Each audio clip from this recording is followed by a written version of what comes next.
ahora que hagamos memoria del CAM 5. ¿Se acuerdan dónde fue? En Santa Cruz. ¿Quiénes participaron? Levantamos mano arriba, arriba. Cuéntenme cómo estaba el clima. Frísimo, ¿no? ¿Y había mucha gente? Bastantes, ¿no? ¿Se acuerdan de ponencias?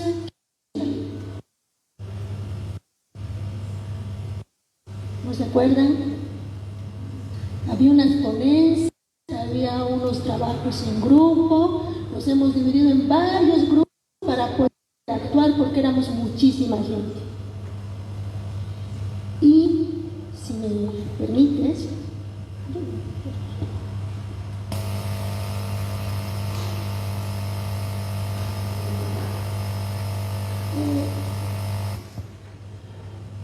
entiendo que ahora nos toca primero retomar las conclusiones del CAM 5, aquel que varios de nosotros y nosotras hemos vivido. Y nos vamos a hacer algunas preguntas cotidianas en este camino, con este preparado. Hay algunas que necesitamos recoger. Tiene como línea transversal la misión y es importante la experiencia de cada persona. Los ejes temáticos que hemos trabajado en el CAM 5 son los siguientes. Primero, la alegría, ¿no? La es el encuentro con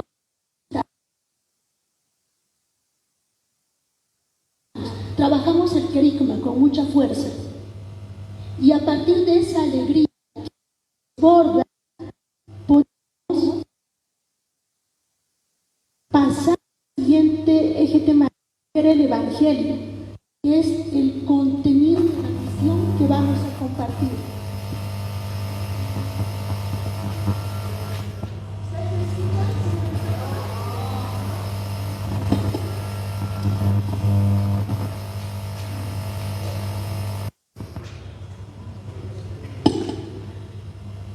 La misión y la profecía es el anuncio del Evangelio. Hoy nos llama a denunciar aquello que trunca la vitalidad de la vida. Entonces, la profecía, la misión y la profecía está en denunciar aquello que nos impide esa alegría que nos da el encuentro con el resucitado.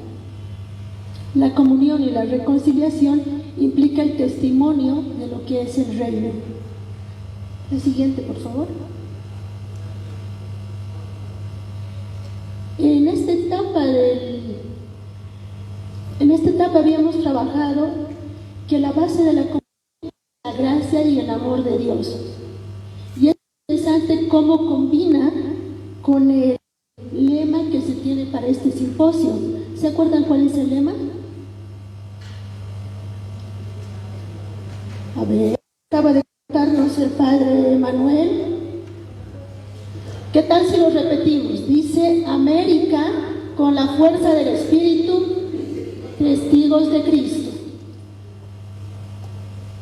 Se hablaba de la gracia y del amor de Dios, y este año estamos poniendo el énfasis en la fuerza del Espíritu y la gracia de Jesús. También se pone la fuerza sobre la comunión en el ágape, ese encuentro fraternal, sororal, para poder celebrar. Decimos que la comunión es un signo eficaz de la evangelización. Es el fundamento desde donde brota la fuerza, la fecundidad de la misión. Y se dice que la comunión es básicamente misionera. Es el sacramento que hace visible la salvación. ¿Ustedes se imaginan cómo sería la vida si no viviríamos en comunión? Cuando hablamos de comunión no queremos decir que todo es así súper fácil, bonito, como si no hubiera una mancha en un mantel blanco o como un café con leche, ¿no? La comunión implica también tensión, porque implica mirarnos frente a frente y poder decir aquello que nos está pasando. Y por eso nace a raíz de la vida cotidiana, a raíz de los clamores tanto de la Madre Tierra como de todos los hermanos y hermanas que somos parte de esta casa común. Continuamos, por favor. Nos preguntamos cuál es el camino para esta comunión. Vamos a pensar primero intraeclesial, adentro de nosotros. Reconocernos que somos plurales. Les voy a pedir que podamos mirar quién está al lado de nosotros, quién está atrás de nosotras. A ver si pueden pararse y mirar.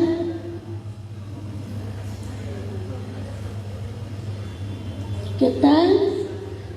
¿Todos somos iguales? Para nada, ¿no? Totalmente plurales en tonos de piel, una gran diversidad. Y también una diversidad de opciones de vida. Habemos personas laicas, religiosas, religiosos, sacerdotes. Entonces necesitamos reconocer la pluralidad que implica una unidad. También se requiere promover el diálogo entre todos los miembros del pueblo de Dios. ¿Quiénes son los miembros del pueblo de Dios? Todos. Todos y todas somos iguales en dignidad desde el momento del bautismo. Entonces somos pueblo de Dios en camino. Eso quiere decir que somos convocados a vivir en comunión y sinodalmente. También implica diálogo y comunión con las iglesias particulares y con las iglesias cristianas separadas. Eso significa que, si bien necesitamos trabajar la comunión dentro de nosotros, también se tiene que reflejar hacia otras iglesias cristianas y, por qué no pensar también ecuménicamente e interreligiosamente. Cambiamos, por favor. En las conclusiones, y vamos a hacer memoria de cómo se fueron generando las conclusiones en Santa Cruz, de todo lo que salía en las ponencias había un tiempo de preguntas. Después de las preguntas se iban a trabajar en grupos. Los grupos así tenían 2 personas que coordinaban. Esas personas hacían una memoria. Esa memoria se digitaba con un tipo formulario y desde ahí salen las conclusiones, aquello que estaba más repetido, que tenía mayor fuerza. Entre estas conclusiones acerca de lo que se había llamado testigos de comunión y de misericordia, se dice: ser testigos de comunión y misericordia significa proponer la dimensión de la Iglesia mediante comunidades acogedoras de cercanía afectuosa, escucha y diálogo. La intención aquí es fortalecer esa capacidad que necesitamos como Iglesia de ser comunidades que podamos acoger como si fuéramos una familia, que podamos escuchar a la otra persona, hacerla sentir parte y no aparte de la Iglesia. También es rescatar la dimensión social de la vida cristiana, ocuparse de la dignidad humana. ¿Cuándo nos ocupamos de la dignidad humana? Les voy a pedir que lo conversen ahí de 2 en 2, volando. ¿Cuándo nos ocupamos de la dignidad humana?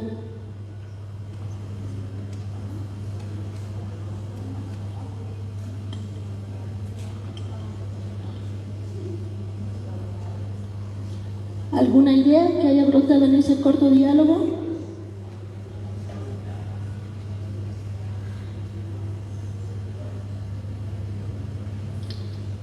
¿Alguien se anima a compartir?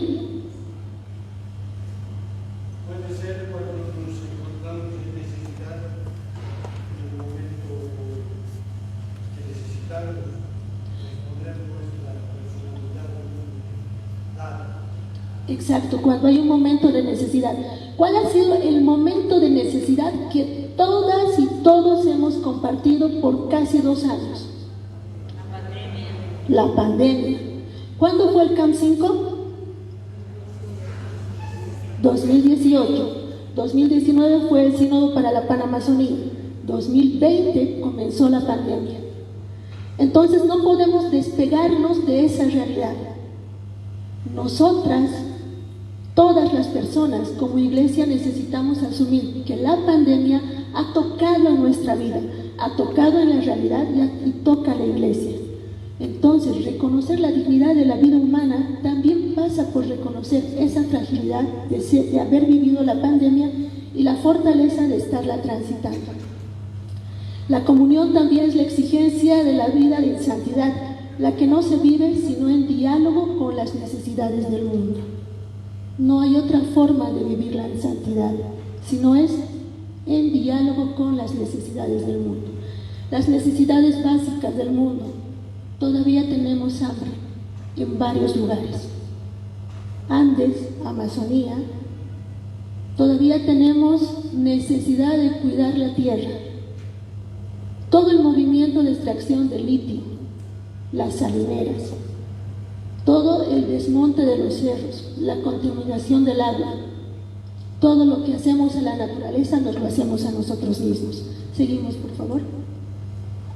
Y en ese sentido, desde el 2018 del CAM 5 hasta ahora, 2023, hemos pasado varios momentos como iglesia. El 2019, el Sínodo para la Panamazonía, y ha dado lugar al 2020, cuando el Papa nos invita a leer el documento final de este sínodo, junto con Querida Amazonía, que son sus palabras. En octubre del 2020, fíjense, el mismo año de la pandemia, nos comparte el documento Fratelli Tutti. Los dos tienen una fuerte impronta de comunión. La siguiente, por favor. En 2020, en Latinoamérica hemos tenido la primera experiencia de una asamblea eclesial. Una asamblea eclesial que ha tenido el desafío de lo virtual y lo presencial, de podernos escuchar en un continente cada vez más grande y con mayores desafíos. Y ahora estamos transitando ya la etapa de casi asamblea sinodal sobre el sínodo sobre sinodalidad. Hay 4 eventos fuertes que hacen un proceso que va afirmando la necesidad de habitar la comunión, no de desear sobre la comunión, sino de habitarla.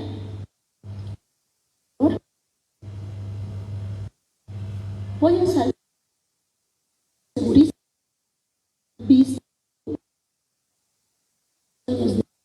de Querida Amazonía y voy a resumir con la siguiente diapositiva. La siguiente, por favor.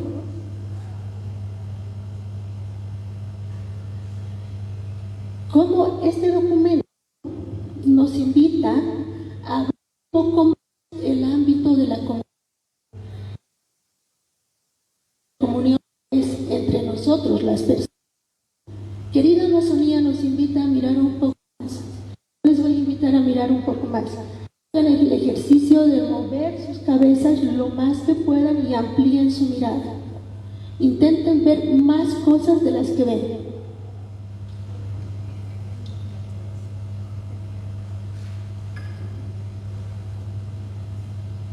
¿Qué tal? Bueno, querida Amazonía nos invita a poder ver este espacio que habitamos. Les voy a invitar a poner sus pies ahí bien pegaditos al piso. Y aprovechamos para acomodarnos. Pongamos las 2 plantas bien pegadas al piso para recordar que estamos sostenidos por la tierra que está en el agua.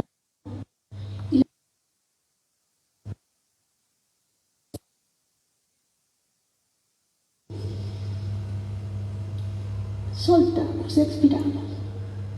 Nos recuerda también que somos aire, que somos tierra, y vuelve al Génesis de que somos tierra y de que necesitamos generar comunión también con los otros seres que habitan la naturaleza, la casa común. Pero si nos quedamos solo en la casa común, se vuelve un conservacionismo. Por lo tanto, nos invita a reconocer los pueblos que están habitando en cada lugar, en este caso de la Amazonía. ¿Cómo son esos pueblos? ¿Cuál es su modo de vida? ¿Cómo se expresa su espiritualidad? A conocer, a dialogar y a respetar, a compartir la... Entonces, grande. El siguiente, por favor. Manuel, ¿me dices el tiempo?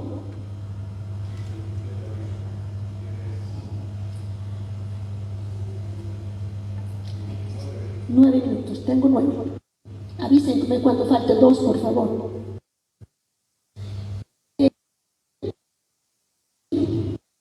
¿Cuál es el bellísimo? Realmente bellísimo. A ver, ¿cuál es el punto que más les gusta?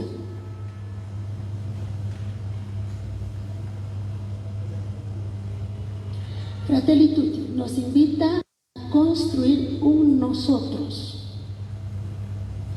Del nosotros solo los laicos, del nosotros solo los sacerdotes, del nosotros solo las religiosas, nos invita a construir un nosotros, todos, todas como iglesia, también las personas de buena voluntad. Es la segunda vez que el Papa utiliza esta frase, dice, ¿no?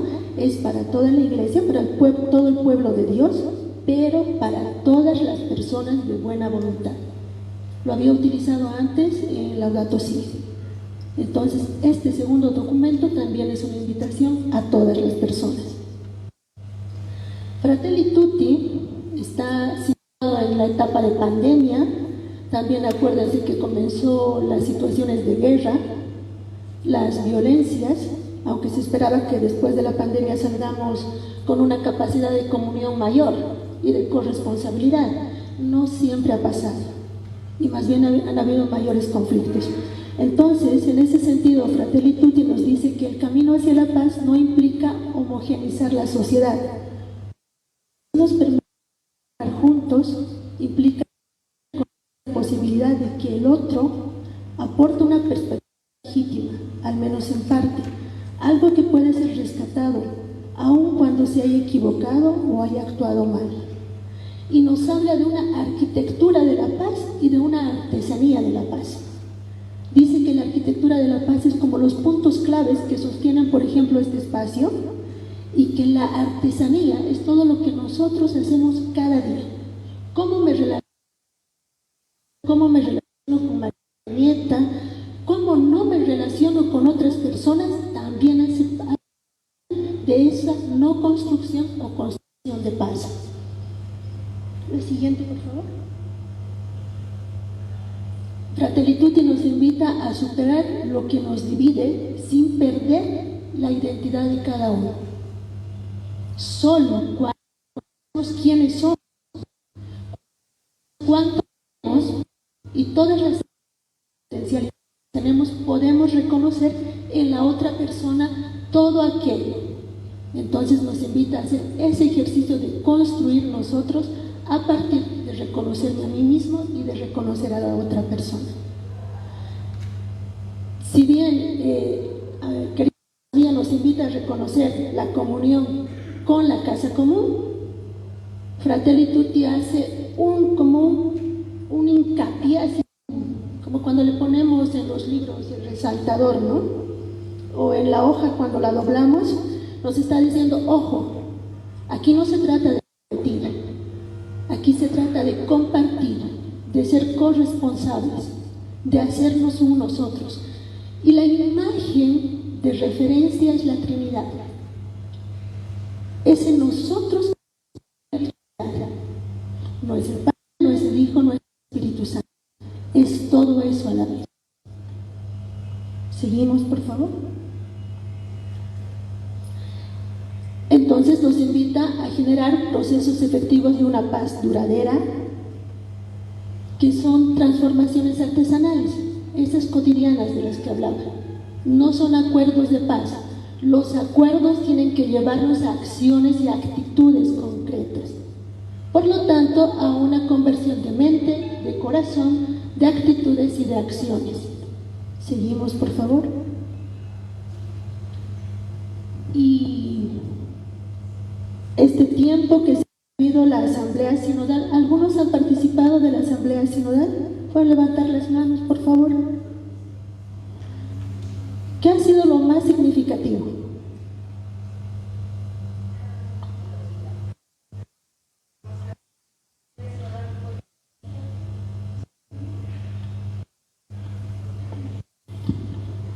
Creo que lo más significativo ha sido lo que hemos quedado después de cada ponencia de cada parroquia que tuvimos, y lo que más resaltó era la corresponsabilidad en sí de todas las ponencias de las parroquias. Creo que es algo que nos falta y que necesitamos como iglesia. Gracias. Lo que dice Noelia es absolutamente verdadero y es la práctica que se ha hecho con la Asamblea Eclesial. El Sínodo de Panamazonía había permitido escuchar a más de 80,000 personas. La Asamblea Eclesial es más o menos 5 veces más en cantidad. De poder escucharnos primero en parroquias, en diócesis, en grupos cada vez más grandes. Ese es el ejercicio más grande que aporta la Asamblea, la capacidad de escucha que podemos tener y una escucha de calidad. Comienza ya a proponernos el método de la conversación espiritual y de también dar el silencio como parte de la escucha. Ese es un otro modo de comunión, la escucha atenta.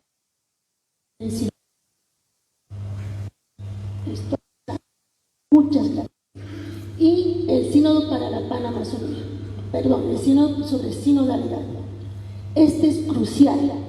Creo que como generación y ustedes como futuro de la iglesia, tenemos que habitarlo con mucha responsabilidad, porque trata un punto nuclear de lo que es la iglesia.